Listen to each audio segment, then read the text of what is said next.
Hi guys, it's Tom from Dreamlight Gaming, and this is part 3 of my Chaos Dwarf Summer project. I'm going to just basically tell you my 1,000-point list that I've decided upon, and show you some work on the Hell Cannon that was unboxed about 6 days ago now, so I've been working on it for about a week. I'll start off with the Hell Cannon because we all like models, don't we? I've done a lava base. Essentially I've used the black lava, which is, let me just get it off my desk, some of that stuff. Fantastic, brilliant, try it, it's awesome.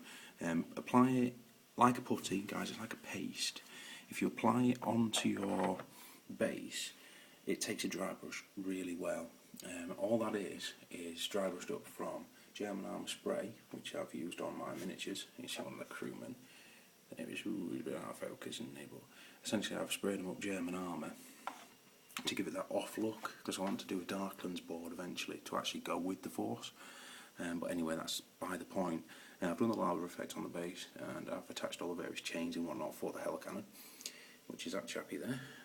He's on the way to getting done. Lovely model, interesting, very strange miniature. There we go, there's lots of detail on him. He's nowhere near finished yet, guys, but you get the idea of what it's going to look like when it's on the base. It's going to be quite an imposing miniature. Crew obviously are over there to get done. As you're talking about Hell Cannons, as you probably imagine, I will leave you a little picture to look at while I talk for a bit. My 1,000-point list, I'll get straight onto it. Any comments, feedback, anything like that, I would love to hear from it, because I've never played Chaos Dwarf before. Hell, none of us have.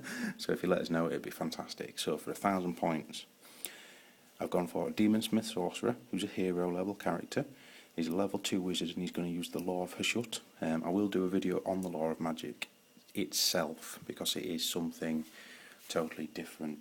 I'm giving him the Chalice of Blood and Darkness, which is a 50-point magic item. Now the Chalice is pretty nasty. It allows you to remove, let me see if I can find it here for you. It allows you to remove D3 dice from the power pools, which is filth. Let's be honest, absolute filth. Here we go, Chalice of Blood and Darkness.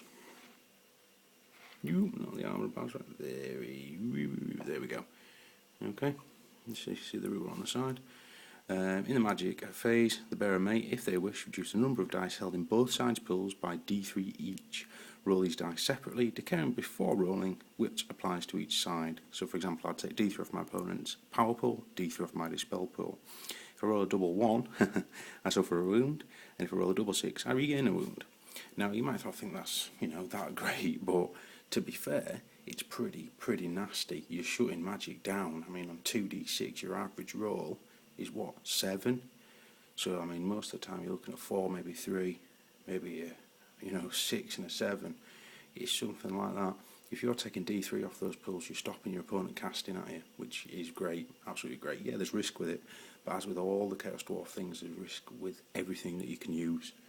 Anyway, let's find a little picture for you. There you go, that's quite cool. Going on to core, actually, funnily enough, 20 of him, 20 Infernal Guard. They're your standard dwarves, with a full command group, and a Death Mask, I believe he's called. I've given him a pistol.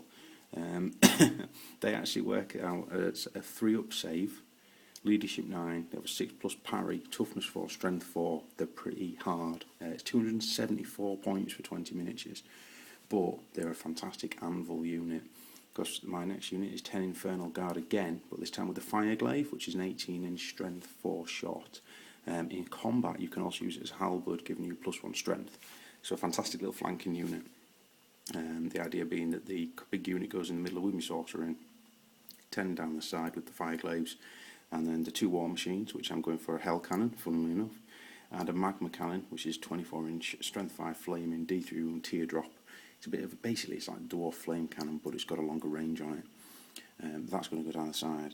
I have paid for it to be hellbound, which means any hellbound war machine is at +1 wound, +1 toughness.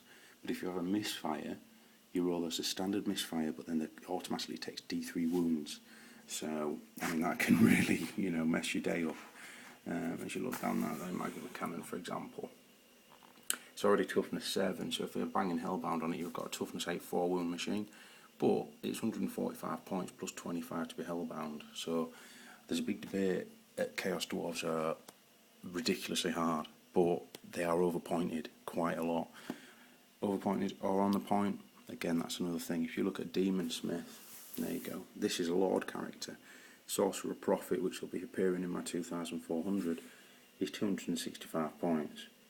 Now, before you start giving him upgrades, you can easily make a 600 point character there. You can with a lot of lists, but you know, he's not exactly combat orientated. So, as we say, there's lots more to come on the Chaos Dwarves, guys. I will do a list on the magic and go through a little video on the lore, because the lore for Shut is something probably not many people have seen, and we will get on the back of a bit of a magic thing, I think. But I will do that shortly. So that's my 1000 point list. It comes in at 999 points. If anybody has any questions or any ideas, advice, please let me know, because I'm open to it. And I will catch you in part 4. Okay? Peace.